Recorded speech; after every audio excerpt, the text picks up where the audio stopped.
Hi, it's Editing Carol here, and I just wanted to pop up to introduce you to the video because the intro it wasn't that great. We had some sound problems. So yes, welcome to this video where I'll talk a little bit about the collections that were presented during the Paris Couture week, which took place, let me confirm again the dates. They took place between the days 22 and 25 of January, and basically in this video I will be talking a little bit about my favorite collections. I will be talking about some of my favorite looks, and yes, hope you enjoy. First, let's start with one of my favorite collections that were presented during that week, and that was Schiaparelli.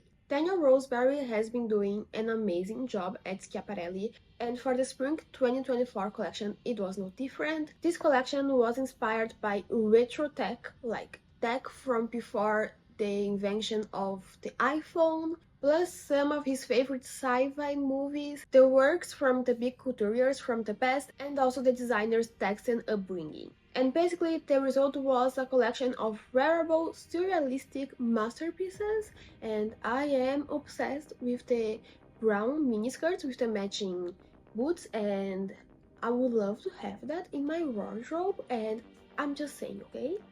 Just a suggestion, my birthday was quite recently. If someone still wants to give me a birthday present and surprise me, I wouldn't be mad if I received the brown miniskirt with the matching boots. From the moment I first saw this collection, I was absolutely obsessed with it. Every single photo and video about the collection that appeared on my For You page or my feed, I was just there watching and observing the image and liking it and being completely obsessed. And my feed was almost exclusively Schiaparelli Couture for a while because I just kept liking everything and spending so much time admiring those images that the algorithm was like, yeah, let's show more of this collection for this girl because, you know, the more we show, the more time she spends on this platform. I love this collection. I am obsessed. I tried to choose some of my favorite outfits from each collection for this video, and for Schiaparelli it was difficult to choose just a select few because I loved all of them, and that's quite difficult to happen. But I loved all of the outfits in this collection. Some of my favorites were let's talk about the baby. When I saw that baby on my feed, I was like, sir, you're a genius. And basically, if you don't know what I'm talking about, Daniel Roseberry designed a baby sculpted out of tech from before the iPhone. It was a tech baby. It was just such a couture moment and just so wonderful, and I love that baby. I also really liked the dress that matches the baby. I think it was a good choice to not show both the baby and the dress together on the runway because it would be too much, but the baby with the all white simple outfit and then just the dress, I'm obsessed with those two pieces. I also really enjoyed the dress that was basically made out of what seems to be white pearlescent scales, and the dress covers the whole face from the model. I thought that was really beautiful. I want to see that on the red carpet again. The brown miniskirt, that's such a me outfit. I also really enjoyed the shirt that had the pencil on the collar. That was really simple but also really cool, and it was a fun moment, and I could go on. I just loved every single piece in this collection, and that is rare.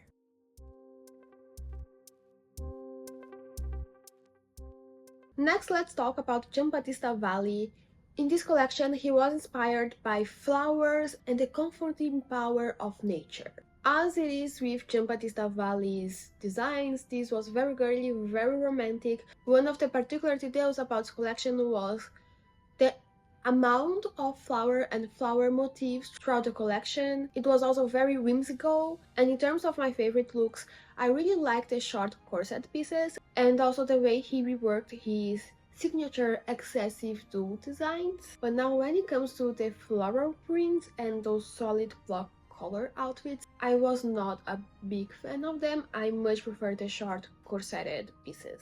Now let's go to another one of my favorite collections presented during the Paris Couture Week, which was Robert Wan. This was Wan's second presentation during the Paris Couture Week, and another one of those moments where I was scrolling through Instagram and then I saw a photo of this collection and I was absolutely obsessed with it. There was this one particular piece I will talk about a little bit later on, but basically this collection was inspired by Wan's favorite sci-fi and horror movies, and overall it was a very poetic collection, but also a demonstration of his mastery when it comes to creating garments. And I think every single look in this collection was a showstopper look in itself and deserves recognition. One of the reasons why I love this collection so much is because it managed to translate the exact type of weird I like on my movies and on my novels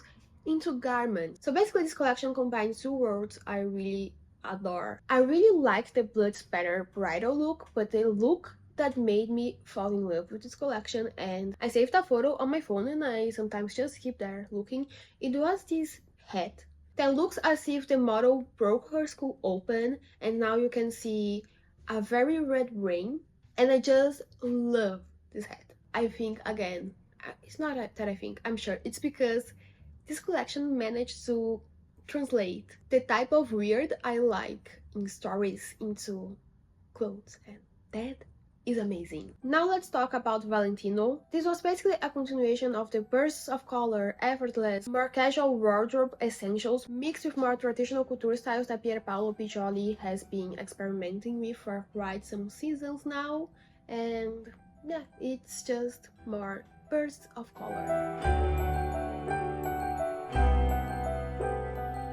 Then you have Christian Dior, and this collection was supposed to be a play between the simplicity and the opulence of fabrics. And basically Maria Grazia Chiuri's idea was to mix fabrics that are supposed to be contradictory to each other. As usual with Maria Grazia Chiuri, there were a lot of reinterpretations of classic 1950s silhouettes from Christian Dior. Also the designs, they were quite simple. From this collection, my favorite piece was a yellow embroidered dress. I thought it was really cute. Then we have Rahul Mishra, and this collection was called Superheroes, and it was inspired by insects and serpents that are going extinct.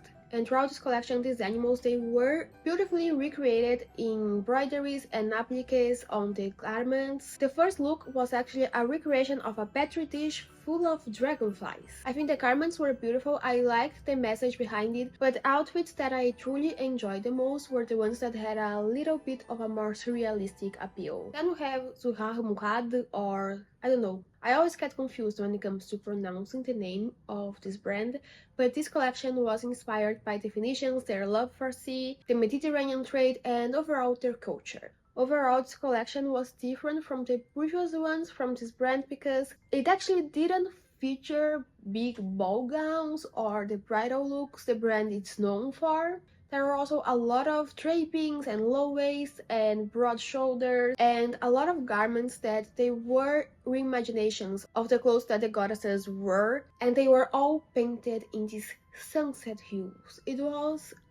Overall, it was a really pretty collection. Then we have Gaurav Gupta, and the inspiration for this collection was Sanskrit and this word that I won't even try to pronounce because I know I will pronounce it wrong, and I'll just write it here on the screen. And this collection was a celebration about how ancient cultures could communicate with themselves without even talking. He continued to expand on the embroidery culture from his native India, and in this collection there were mirror embroideries, and there was an expansion of that wave motif that made him famous and the wave silhouette that made him dress big pop stars such as Cardi B. Then we have Armani Privé, and this collection was called Haute Couture Anjou, and if you translate that sentence to English, it can be either something in the sense that they are playing with couture or that couture is at play. And this was actually a very large collection. There were 92 looks. In the grand scheme of things, if you compare this collection to other designers that are very popular on social media, This collection might not seem like the most exciting one, but Armani, they are such a perfectionist brand and they always get the outfits right when it comes to the red carpet that I can't wait to see how they translate these garments to the big celebrities at the red carpet and the Hollywood realm. Then we have Fendi, and this collection was basically a continuation of the minimal elegance Kim Jones envisions for the Fendi client, but in this season he wanted they looked a little bit more graphic and less romantic, and he did that by trying to rework with common Fenty motifs such as fur, fine leather, bags, and he tried to rework them and give them almost like a fine jewel use when it comes to the garments and the styling of the outfit. And in some garments they even use some minuscule filaments to give almost like a feather-like effect, and the idea was to mimic fur without using neither real fur or faux fur, and the effect I thought it was really beautiful, and overall this is a very quiet luxury collection.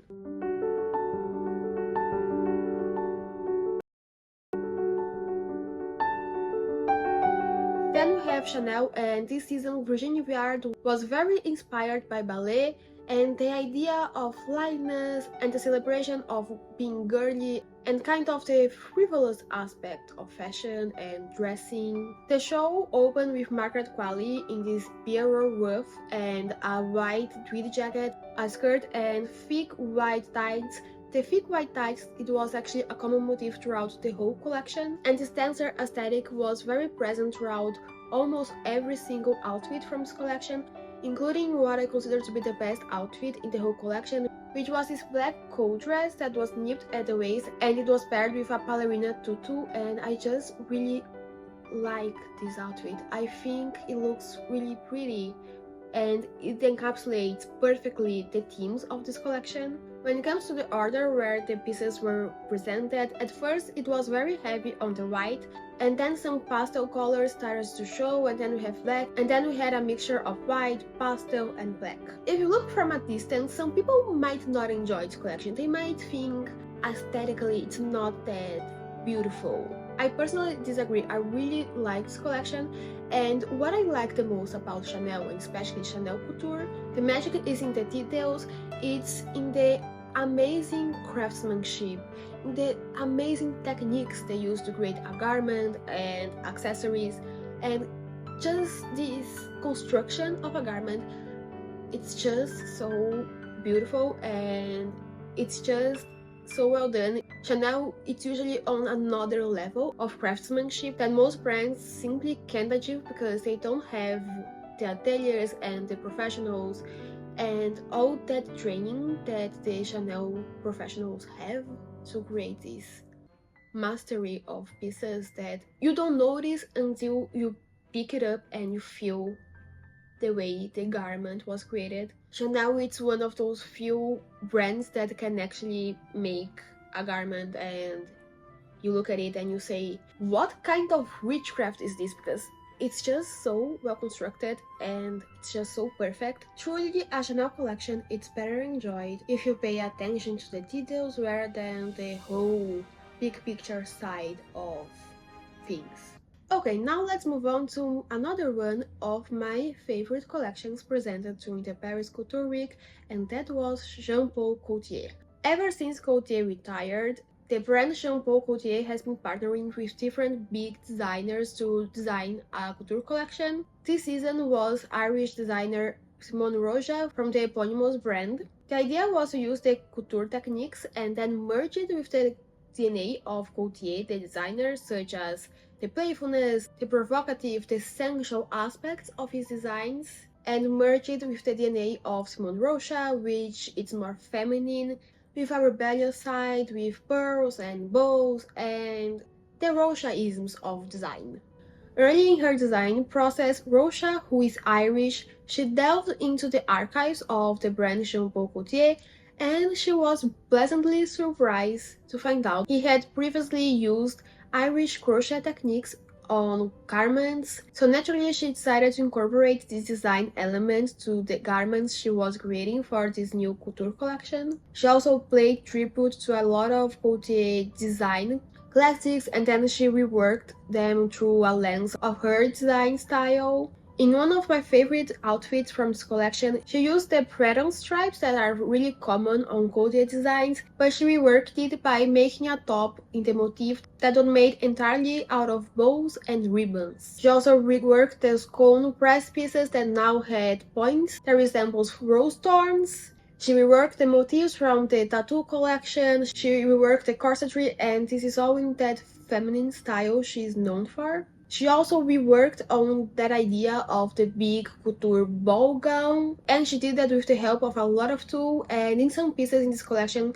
she also added these weird protuberance, almost like a bustle. And overall, every collaboration Jean Paul Gaultier did in these couture collaboration collections the brand has been doing, I think all of them were incredible. But this one, personally, I think it is my favorite so far. Next, let's talk briefly about Batu. In this collection, Guillaume Henry decided to design clothes for the everyday, and for him that translated in a lot of tailored pieces. Now let's talk about Victor and Rolf, which is a brand known for their playful collections. This season, the collection was called Victor and Rolf Scissorhands, and the idea was basically the deconstruction of garments. This collection basically consisted of 7 different minor capsule collections that were each led by a Finnish classic couture outfit that was then followed by 3 different iterations of the same garment in different levels of dismemberment. Think slashed corsets and a lot of holes. And let's finish off this video with one of the best couture collections presented during that week.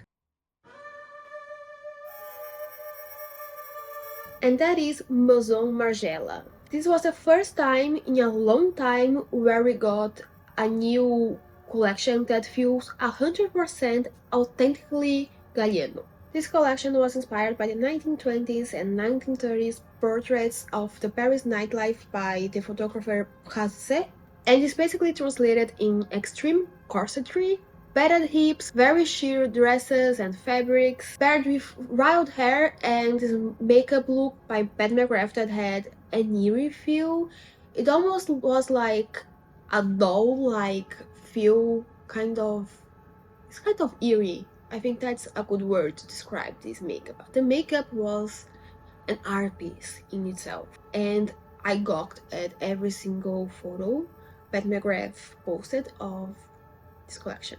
The idea around this collection was that basically we are following this group of gangsters, lovers, dancers, and they are walking alongside the Seine in Paris, and they are in different levels of disheveled because they either are coming out of sexual encounters, fights, nightclubs, and there's this whole vibe to the collection. I really enjoyed this collection from an artistic point of view.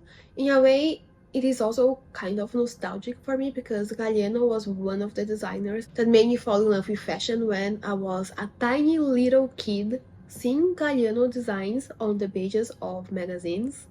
That was what made me fall in love with and become obsessed with fashion. So it's kind of nostalgic for me. From an aesthetic point of view, is this my favorite collection from this week? No, because my aesthetic is kind of a little bit different, but from a creative point of view, from a fashion lover point of view, I think it's one of the best collections.